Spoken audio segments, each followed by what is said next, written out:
how I really don't think about it that much. It's definitely a habit, and I think that's probably why I'm not, thinking about it so much. But I mean, the kids are in on it, and my husband's in on it. So it's not just I'm not teaching them anymore. Really, it is a family chore or I guess habit now.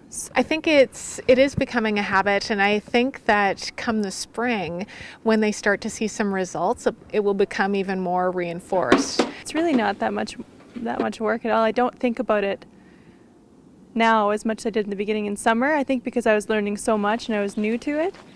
But now that I've been doing it for a few months now, it's not really a thought that I'm concerning myself with. Composting in the winter is actually a great thing. It is a little bit easier right now in the winter because she's not having to wing dig it, to aerate it, because it is frozen in the middle. And that freeze-thaw process does help things to break down. It helps the organics to decompose.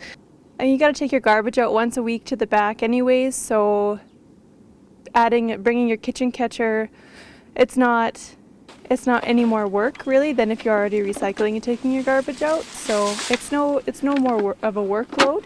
It looks fabulous. I'm really excited for Brianne and her family. They've been amazing at picking it up. They've picked it up so quickly, and partly because they're fabulous people, but partly because it's just not that terribly hard.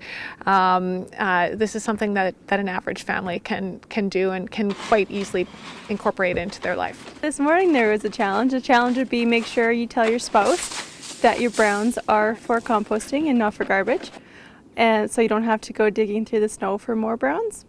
That would be a challenge, I guess, communication. But other than that, there's not much of a challenge. So Brianne really did a good job of placing her composter in a spot where it's accessible throughout the winter, and it's not going to cause her a bunch of grief to get to the composter.